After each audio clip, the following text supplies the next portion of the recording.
I sat there smiling calmly while my 28-year-old son-in-law trampled on my pride simply because I knew I held the power to destroy his entire career.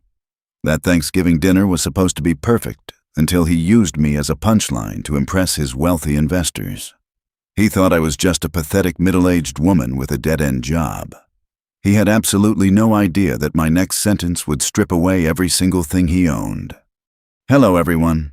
Before today's story begins, we'd like to share a quick message. YouTube recently removed our monetization, cutting off our income. If you enjoy this story, we humbly ask for just $1 to help pay our staff so they can make a living and keep creating for you. Thank you for saving us. Now let's begin the story. My name is Addison Silva. I am 46 years old. To the world sitting at this expansive dining table, I am nothing more than a route manager at a perfectly unremarkable public agency known as Apex Meridian Transit. It is a title that screams mid-level bureaucracy, an unassuming label I wear with deliberate precision.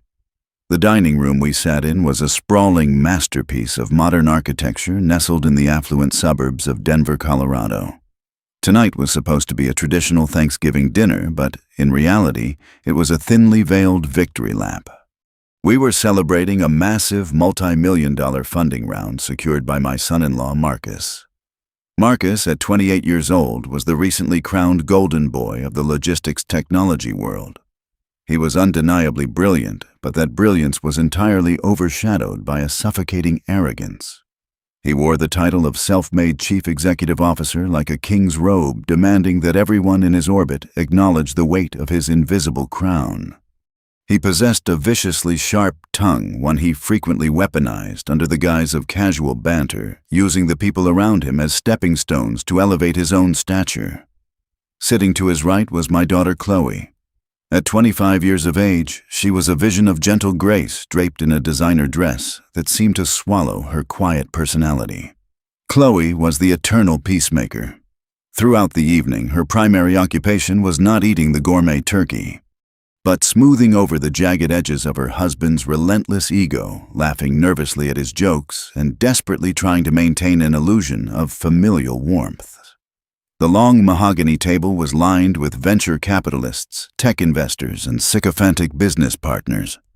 Crystal chandeliers cast a warm golden glow over the imported caviar and vintage champagne. Yet the air was thick, suffocating beneath the weight of Marcus's need for constant validation. The crystal glasses clinked, sending sharp, clear notes into the air, a stark contrast to the heavy, oppressive atmosphere wrapping around my shoulders. I took a slow, measured sip of a red wine I knew cost exactly $2,000 a bottle. I let the rich liquid coat my tongue, my face a mask of absolute serenity. "Addison, make sure you savor that," Marcus called out from the head of the table, his voice slicing through the low murmur of conversation. He leaned back in his custom leather chair, swirling the deep burgundy liquid in his glass with a practiced theatrical wrist motion. "I think that single glass costs roughly what Apex Meridian Transit pays you in an entire week. Or is it a month?" A ripple of polite, strained laughter echoed from the investors seated along the flanks of the table. They were men and women in tailored suits, all too eager to stroke the ego of the man who was about to make them obscenely wealthy. Chloe's face flushed a deep shade of pink. She reached out, placing a delicate hand on Marcus's forearm. "Marcus, please do not say things like that. Mom works very hard." "Oh, sweetheart, I am just teasing," Marcus replied, patting her hand with a condescendingly gentle rhythm, though his eyes never left mine. They were cold, calculating eyes entirely devoid of genuine warmth. "I respect honest, simple labor. Someone has to make sure the city buses run on time while the rest of us are busy building the future of global supply chains." He turned his attention back to a silver-haired venture capitalist seated to his left. "Actually, Richard, you should have seen the vehicle my dear mother-in-law drove up the driveway tonight. A 15-year-old Honda. The exhaust pipe was practically dragging on my cobblestone driveway. I told the valet to park it behind the hedges so it would not frighten the neighbors." More laughter erupted, this time louder, emboldened by Marcus's escalating audacity. I could see the reflection of the flickering candlelight in my dark wine. I did not frown. I did not glare. I merely offered a faint, polite smile. It was the kind of smile one gives to a toddler throwing a tantrum in a sandbox. "It is a very reliable car, Marcus," I said, my voice even lacking any trace of defensive venom. "It gets me exactly where I need to go." "Reliable," Marcus scoffed, shaking his head as if the word itself tasted sour.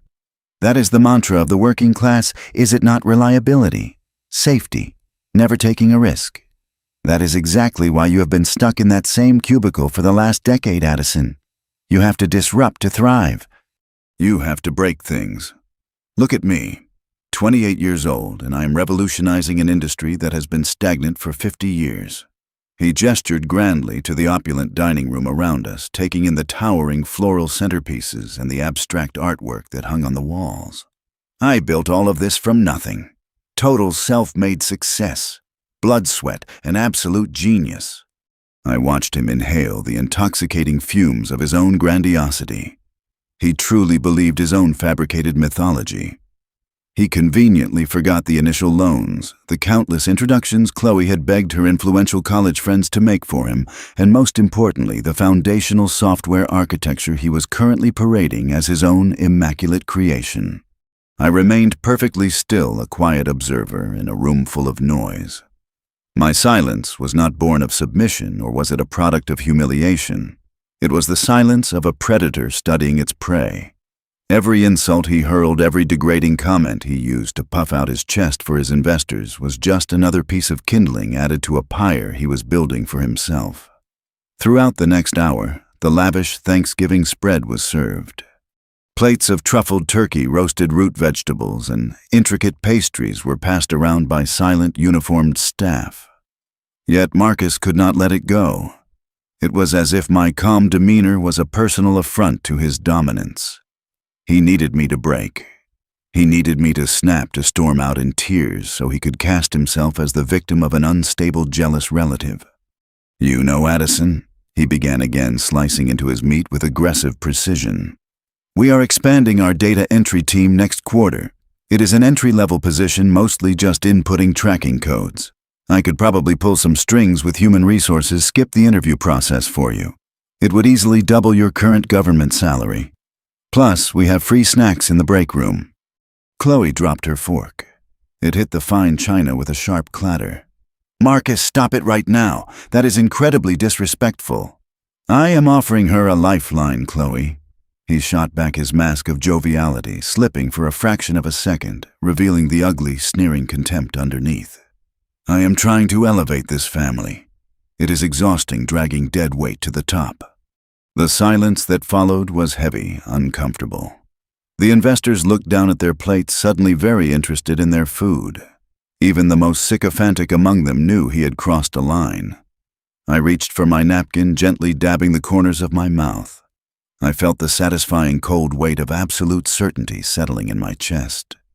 I looked at Marcus, really looked at him, seeing the fragile, terrified little boy hiding behind the designer suit and the boastful vocabulary. I did not say a single word in my defense. I just took another sip of my $2,000 wine, waiting patiently for the inevitable moment he would step too far over the edge. The main course was finally cleared away, replaced by delicate plates of artisanal desserts that no one was truly paying attention to. The evening shifted into the inevitable phase of grandstanding and toasts. Chairs scraped against the polished hardwood floors as guests adjusted their posture, their eyes eagerly turning toward the head of the table. A man seated near the center, an older venture capitalist named Jonathan Vance, whose firm had just injected $30 million into the company, tapped his knife against his crystal water glass. The sharp, high-pitched rings commanded immediate silence. Jonathan stood up, smoothing the front of his tailored suit jacket. He raised a glass filled with golden champagne. His chest puffed out with the pride of a man who believed he had just purchased a winning lottery ticket. "If I may have the floor for a moment." Jonathan projected his voice smoothly across the dining room. "We have spent the last 3 hours discussing valuations, market penetration, and the brilliant future of this logistics platform. But as an investor who has been in this game for over 30 years, I have learned one undeniable truth. You do not just invest in a software.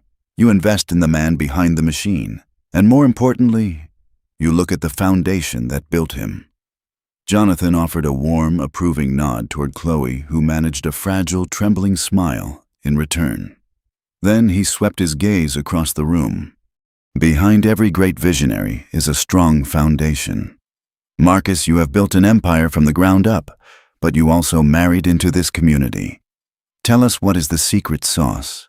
What kind of drive and ambition runs in your beautiful wife's family to support a titan like you? It was a standard, flattering question, a soft pitch meant to let Marcus deliver a heartwarming speech about family values and shared work ethic. But Marcus did not want to share the spotlight. He did not want to attribute even a fraction of his success to anyone else's support. Marcus leaned back in his chair, draping his arm over the carved wooden backrest. A slow, cruel smirk spread across his face. He did not look at Jonathan. Instead, he turned his head slowly, locking his gaze entirely on me.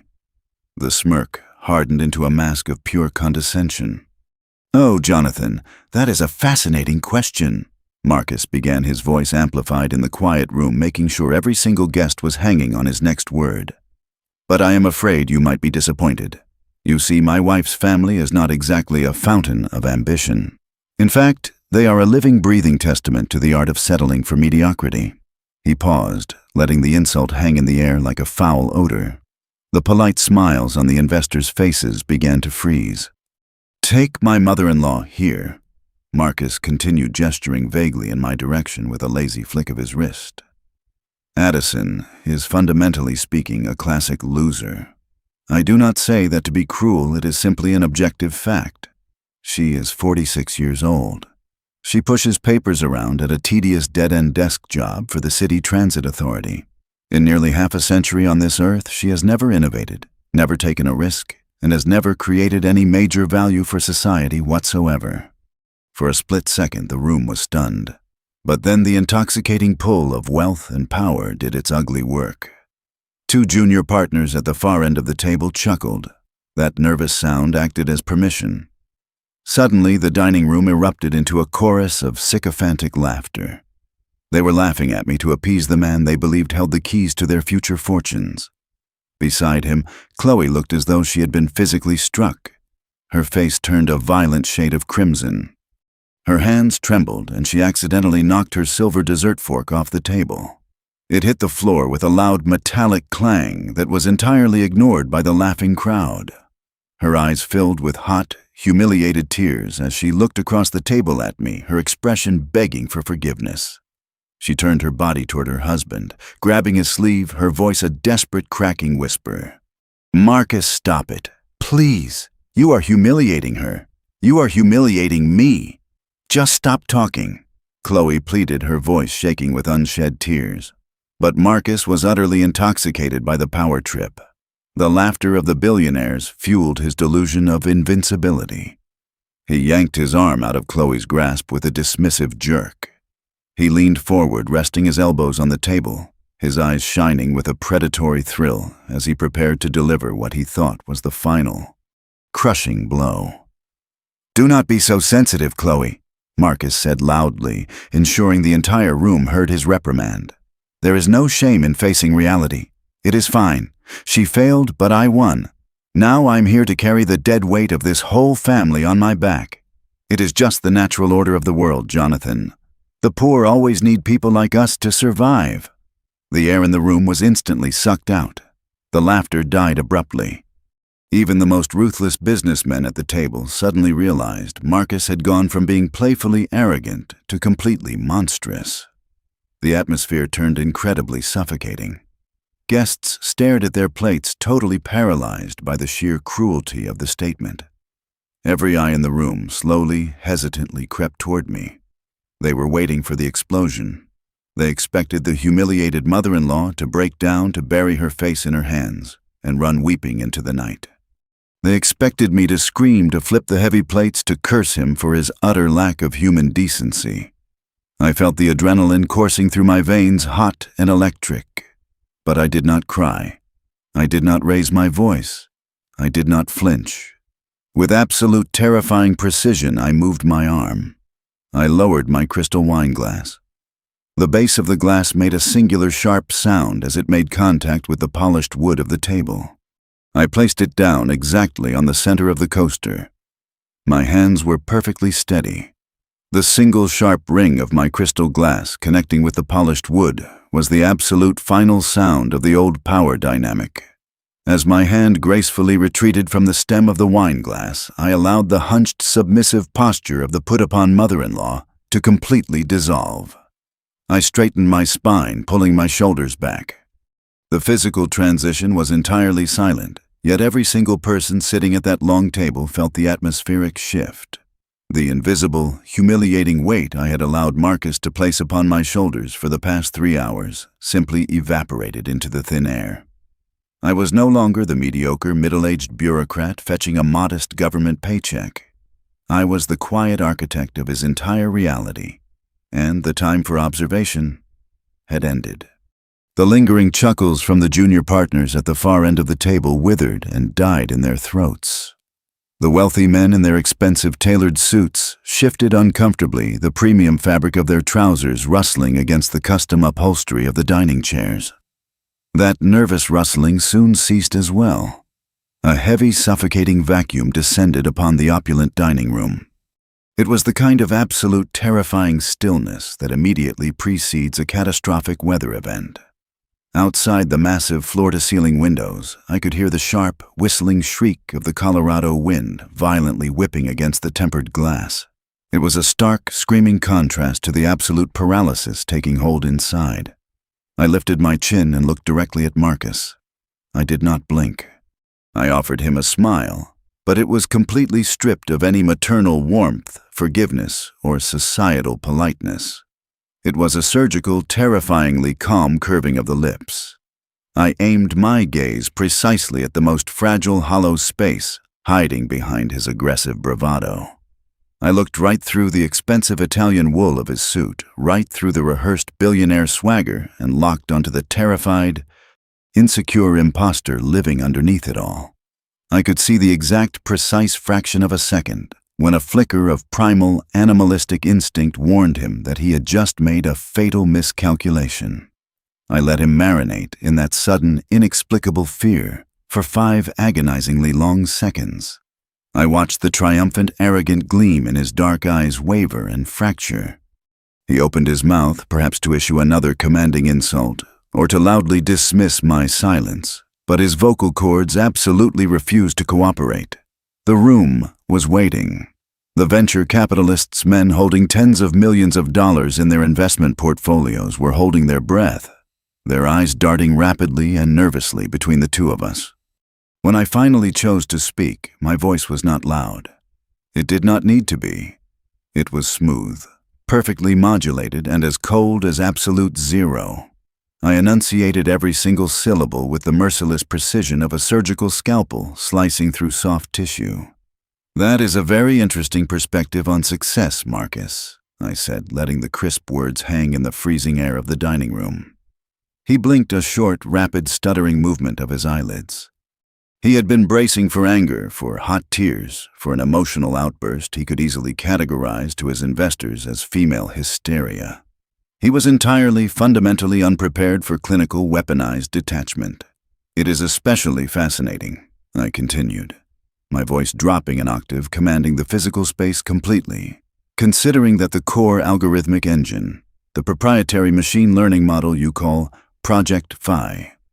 I paused again, intentionally letting the name of his prized possession ring out and echo off the high ceilings. Project Phi. It was the holy grail of his entire pitch deck, the undisputed technological crown jewel that had just convinced these seasoned businessmen to part with $30 million. "The very thing running your multi-million-dollar empire," I said, maintaining that unyielding frozen eye contact, refusing to let him look away, "is actually a severely flawed beta-stage iteration, a broken piece of code that I wrote and subsequently threw into the digital trash can exactly 12 years ago." The ensuing silence was violently abrupt. It was not just quiet. It was the deafening sound of a massive structural collapse happening entirely inside the minds of 30 different people simultaneously. The winter wind shrieked outside once more, violently shaking the heavy window panes, but inside, absolutely no one moved. No one dared to even draw a breath. The sudden, catastrophic reversal of fortunes was so swift, so completely unexpected, that their analytical brains simply could not process the new data. Marcus sat completely immobilized in his custom leather captain's chair. The arrogant, mocking smirk that had been permanently plastered across his face just moments prior was instantly paralyzed, trapped in a grotesque, unnatural grimace. The deep alcohol-induced flush that had colored his cheeks, a vibrant, confident red, vanished in the span of 3 rapid heartbeats. The blood drained from his face with alarming, visible speed, leaving his skin the sickly, translucent white of a fresh sheet of printer paper. His pupils dilated wildly, swallowing the brown of his irises. His eyes darted frantically from side to side, bouncing in panic from my utterly serene face to the horrified, confused expressions of his lead investors, and then desperately back to me again. He was frantically searching for a punchline. He was praying to whatever god he believed in to find a glimmer of amusement in my eyes, a sign that this was just a bizarre, tasteless revenge joke meant to teach him a harsh lesson about family manners. But there was absolutely no joke to be found. He stared deeply into the dark abyss of my calm demeanor and saw nothing but the cold, hard, inescapable truth. It was a truth that was entirely prepared to mercilessly crush his entire universe into fine dust. Marcus swallowed hard, the sharp movement of his Adam's apple highly visible above the crisp collar of his designer shirt. The crushing weight of the sudden silence was clearly suffocating him. He aggressively gripped the thick, polished edge of the mahogany table, his knuckles turning a stark, bloodless white. "What absolute ridiculous nonsense are you talking about, Addison?" he stammered. His voice completely lacked its previous booming theatrical resonance. It sounded incredibly thin-reedy and desperately high-pitched, resembling a frightened child playing dress-up in his father's oversized corporate suit. He forced a strained, guttural laugh, tearing his eyes away from me to glance frantically at Jonathan Vance and the other venture capitalists. "She has clearly had way too much of the wine. Please excuse her. I hold the exclusive perpetual licensing rights to the Project Vive architecture. I secured them entirely legally from a highly reputable private tech holding firm based out of Delaware. We have ironclad, bulletproof contracts. This is just a pathetic attempt to ruin my evening." I did not offer a verbal rebuttal. Arguing implied a debate, and there was absolutely no debate to be had here. I merely broke our intense eye contact, calmly reaching into my understated leather evening bag. I pulled out my smartphone, the screen illuminating my calm features with a pale, cold blue glow. I opened my email application, navigating directly to a pre-scheduled draft. I had painstakingly prepared this exact message 3 weeks ago, attaching dozens of heavily encrypted document files containing registered patents, original source code timestamps, and labyrinthine corporate ownership trees. I looked back up at Marcus, letting him see my thumb hovering over the screen. With a single deliberate and entirely unhurried tap, I hit send. 1 second passed. 2 seconds passed. The tension in the dining room was pulled so tight it felt as though the very air might shatter. Then the quiet room erupted into a sudden, chaotic symphony of digital chimes, a rapid cascade of notification sounds, sharp pings, and aggressive vibrations buzzed from the tailored suit pockets and designer purses of every single investor, venture capitalist, and board member seated around the grand table. "I highly encourage every single one of you to check your inboxes right now," I instructed, my tone instantly shedding any remaining trace of the meek mother-in-law. My voice shifted effortlessly into the sharp, commanding cadence of a chief technology officer addressing a room full of junior subordinates. "I have just forwarded you the incontrovertible, legally binding proof of everything I am about to explain." I placed my phone face down on the table, folding my hands neatly over my plate. 12 years ago, I began, my voice carrying clearly over the frantic rustle of expensive fabrics as panicked executives scrambled to retrieve their devices. Before Marcus was even old enough to apply for a basic driver's license, I was the lead systems architect at a vanguard predictive analytics firm in Silicon Valley. I specialized entirely in deep learning supply chain routing.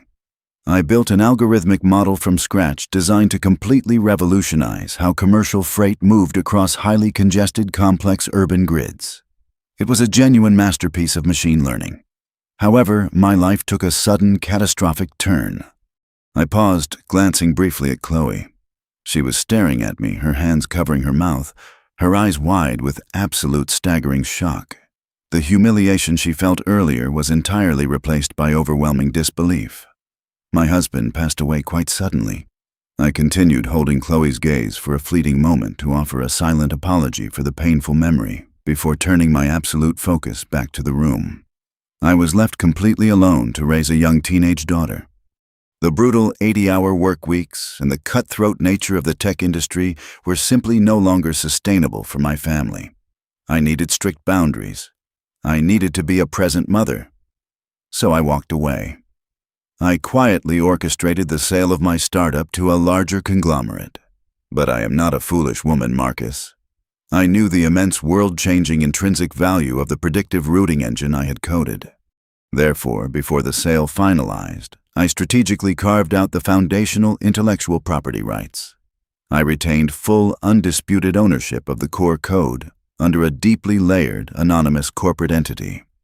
The dining room had transformed into a chaotic scene of glowing screens. Powerful men and women were furiously zooming in on the legal documents I had just sent them, their eyes widening with every single paragraph they digested. "That anonymous Delaware holding firm you just mentioned, Marcus?" I asked, aiming my words at the pale, trembling chief executive officer at the head of the table. "The one you practically begged on your hands and knees to do business with. The one you blindly signed those incredibly predatory draconian licensing agreements with just to secure the backbone for your supposedly self-made logistics empire. That firm is managed entirely by my personal wealth manager and legal representative, Arthur Sterling." Marcus let out a horrific strangled gasp. He gripped his carefully styled hair with both hands, ruining the perfect cut. "No," he whispered, his voice cracking violently. "No, that is statistically impossible. You are a low-level route manager. You ride city buses. You manually check transit schedules for a living." "Which brings me to the reality of my current employment," I said, a genuine, terrifyingly sharp smile finally touching my lips. "Did you honestly believe a woman who engineered a paradigm-shifting artificial intelligence model would spend over a decade pushing meaningless papers for $25 an hour just to pass the time? You mocked my position at Apex Meridian Transit tonight. You called me a pathetic loser who settled for a life of mediocrity. But your towering arrogance caused you to fail to look beneath the surface." I leaned forward physically, claiming the space my presence suddenly towering over him, despite the fact that I remained seated. "Apex Meridian Transit is not my employer, Marcus. It is my personal testing ground. It is an intricate, massive, real-world data sandbox. I did not take a job there to collect a modest municipal pension. I intentionally embedded myself in their route management division to privately field test, monitor, and aggressively refine the live environment data parameters for my algorithm. I have spent the last 12 years secretly perfecting the very technology you merely rented from me." I let the weight of that truth sink into his bones before delivering the final crushing technical blow. "The Project Vive iteration you are running your entire company on right now, the one you just confidently sold to Jonathan Vance and his partners for $30 million. It is a primitive, highly unstable beta version. I discarded it exactly a decade ago because it possesses a critical, catastrophic flaw in its load balancing logic. A mathematical flaw that will inevitably completely crash your entire server network when you attempt to scale it to a national level next month." A collective, horrifying gasp rippled through the grand room. Jonathan Vance practically threw his expensive smartphone onto the table. The healthy color had completely drained from his weathered face. He looked at Marcus not with the previous admiration of a mentor, but with the cold, calculating, and furious glare of a dangerous man who realized he had just been sold a massively expensive, fraudulent bill of goods. The venture capitalists were whispering furiously to one another, pointing at their screens. "Look at the patent holder names," one hissed loudly. "Check the registration dates. Good heavens, she is telling the absolute truth. He does not own a single line of the proprietary tech. He is just a desperate tenant on a highly restrictive lease." The shift in the room's power dynamic was absolute and utterly devastating. The very people who had been laughing enthusiastically at Marcus's cruel, degrading jokes just 15 minutes ago were now glaring at him with pure, unadulterated contempt. He was no longer the brilliant, self-made tech visionary of the future. He had been instantly reduced to an arrogant, foolish little boy who had unknowingly built his fragile glass castle on land owned entirely by the woman he had just publicly and fatally humiliated. The absolute reality of his situation finally breached the fortified walls of Marcus's delusion. The frantic, cornered energy of a desperate animal entirely consumed him. He looked desperately at Jonathan Vance, but the older man simply turned his chair slightly away, his face a mask of utter disgust. Marcus looked at the other venture capitalists. Several of them were already furiously typing on their devices, undoubtedly drafting urgent messages to their legal departments to immediately halt any pending wire transfers.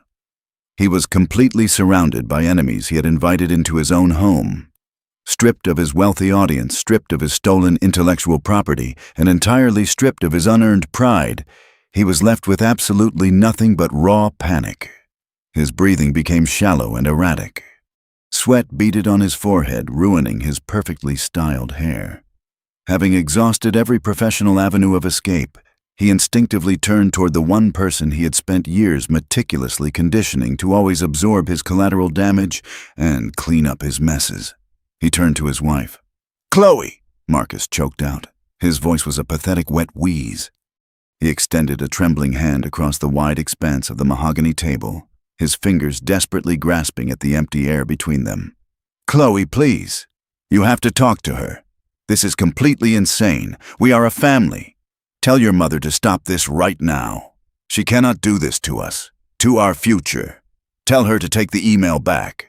For a moment, the dining room remained perfectly still, waiting to see if the dutiful, submissive wife would once again throw herself onto the grenade to save her husband's fragile ego.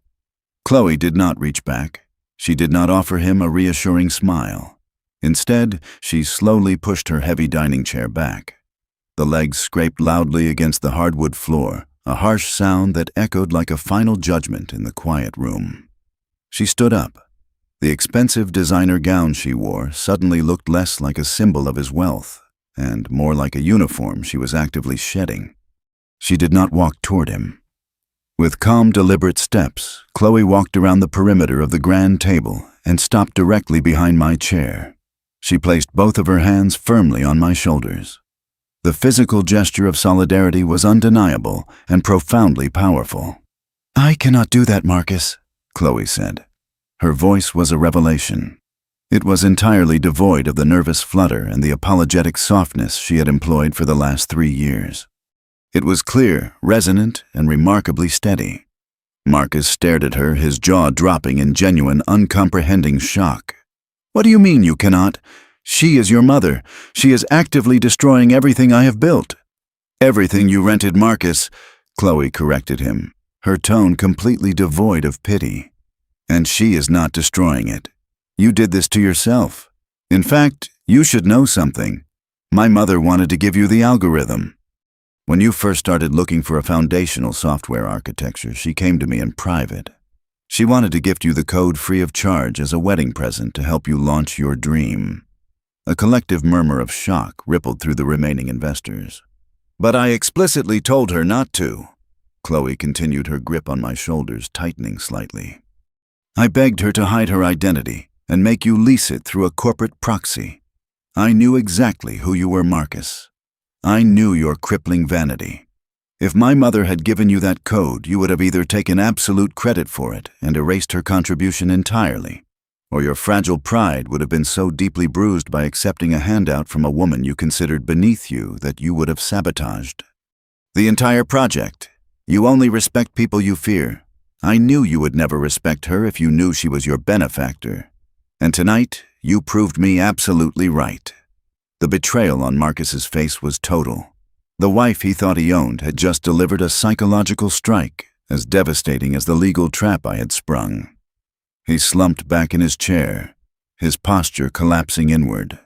He looked physically smaller, a deflated balloon of a man.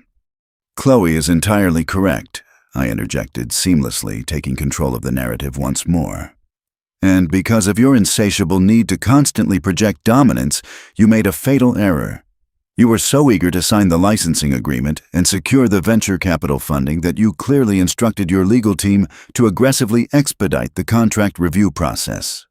You just wanted the keys to the castle. You did not bother to inspect the foundation. I picked up my smartphone from the table, unlocking the screen with a smooth swipe. If you or your highly paid attorneys had bothered to thoroughly review the restrictive covenants of your lease agreement, I said, my voice cutting through the thick silence, you would have paid particular attention to Section 4, Subsection B, specifically Clause 14, the Morality and Brand Reputation Exclusivity Clause. I watched Marcus's eyes widen in fresh horror. He was a chief executive officer. He knew exactly what a morality clause was, but he had never imagined one would be weaponized against him in a software licensing agreement. Clause 14 clearly stipulates, I recited from memory, my tone clinical and unforgiving, that the licensor retains the unilateral non-negotiable right to immediately revoke all usage rights, terminate the server access, and completely dissolve the licensing agreement if the licensee engages in any public conduct that is deemed defamatory, derogatory, or severely damaging to the reputation of the holding company, its subsidiaries, or its primary shareholders. I leaned back, crossing my arms. You just spent the last 20 minutes standing in front of 30 highly influential industry witnesses, publicly referring to the sole shareholder of the company that literally owns your entire business model as a pathetic, worthless loser who serves no value to society. You did not just insult your mother-in-law, Marcus. You publicly, legally, and fatally defamed your primary corporate partner. The finality of the statement hit the room like a physical shockwave. There was no screaming, no breaking of glass, no dramatic violence. There was only the brutal surgical application of legal and psychological power. Therefore, I concluded, my voice dropping to a terrifyingly quiet whisper that carried to every corner of the room, consider this your official verbal notice of termination. You have exactly 24 hours to migrate your meaningless user interface off my servers before I completely pull the plug on Project Vi. Your company is dead, Marcus, and you killed it just to get a laugh over a glass of wine. The psychological devastation was absolute. The armor of his arrogance was not just pierced, it was completely violently stripped away, leaving him entirely naked and exposed in front of the very titans of industry he had so desperately sought to impress. His image, his career, and his fabricated legacy were thoroughly, meticulously eradicated. And the executioner was the quiet woman in the 15-year-old car he had parked behind the hedges.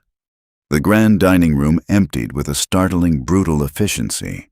There were no polite handshakes, no lingering pleasantries, and certainly no expressions of gratitude for the lavish meal. The venture capitalists gathered their expensive coats and briefcases in a tense, uncomfortable silence. Jonathan Vance paused briefly at the head of the table before departing. He did not look at Marcus with admiration anymore, only with a profound, icy disappointment. We will be officially retracting our funding offer pending a complete and total internal review of your structural integrity, Jonathan stated flatly, adjusting his silk tie. Good evening, Marcus. With the heavy echoing thud of the front oak door closing, the sprawling mansion was reduced to a hollow echoing shell. Only 3 people remained in the room. Marcus collapsed forward, burying his face deep into his trembling hands. His elbows rested heavily on the polished mahogany table, dangerously close to his untouched $2,000 glass of wine. The illusion of the untouchable titan of industry had completely evaporated. He was utterly broken, entirely stripped of the arrogant armor he had worn so proudly just an hour before. He had absolutely no arguments left to make, no charming lies to spin, and no scapegoats left to blame. I stood up from my chair and slowly walked toward his end of the table. I felt no overwhelming surge of victory, no petty desire to gloat over his misery. The destruction of his ego was simply a necessary surgical procedure, not a sport. I reached into my bag one final time and withdrew a thick bound folder containing the original physical master licensing agreement. The heavy paper landed on the table right next to his plate with a definitive solid thud. Marcus flinched at the sound, slowly raising his red, tear-stained face to look at the document and then up at me. "I am not going to terminate the server access tonight," I said, my voice quiet but laced with an unyielding steel. "I am going to offer you a single, non-negotiable ultimatum. You are going to initiate an immediate comprehensive corporate restructuring. Effective tomorrow morning, you will legally transfer 51% of all voting shares and absolute executive control to Chloe. You will step down from your position as Chief Executive Officer, and you will begin working under her direct supervision in a junior capacity to earn back even a fraction of the trust you destroyed today." He looked at Chloe, his eyes pleading for mercy, but she stood tall, her posture radiating a newfound quiet authority. She simply nodded in agreement with my terms. I leaned in slightly, ensuring my final words would be permanently etched into his memory. "Your success is not measured by the amount of money you have in your bank account, Marcus. It is measured entirely by how you treat the people who held you up when you were absolutely nothing." I turned my back on the ruins of his pride and walked out of the opulent mansion without waiting for a reply. Several weeks later, the logistics company went through a massive, highly publicized executive shakeup. Chloe assumed the mantle of leadership, proving herself to be a remarkably astute, fair, and fiercely intelligent leader. Marcus, publicly humbled and professionally chained, was forced to learn the bitter taste of subservience. He was relegated to a cubicle, forced to meticulously earn his way back up from the very bottom, learning the hard way that respect is never demanded, but consistently earned. As for me, my life remained perfectly, wonderfully unchanged. Later that very same evening, I stepped out into the crisp, biting winter air of Denver. I walked past the line of imported luxury vehicles and found my reliable 15-year-old Honda exactly where the valet had hidden it behind the tall hedges. I slid into the worn driver's seat, the familiar hum of the engine roaring to life beneath my hands. As I drove down the winding mountain roads, watching the breathtaking golden hues of the setting sun paint the Colorado sky, I smiled. I did not need a mansion or a title to know my worth. True absolute power never needs to shout to be heard, and it certainly never needs to show off to be felt. Thank you so much for listening to today's story. We hope you enjoyed it. As an ad-free channel, your support is what keeps us alive. Please support James Revenge Stories with just $1 via the QR code on the screen, or click the link in the description box or pinned comment. Also, we'd love to connect with you. Please leave a comment telling us which city or state you're listening from. Thank you for standing with us, and see you in the next stories.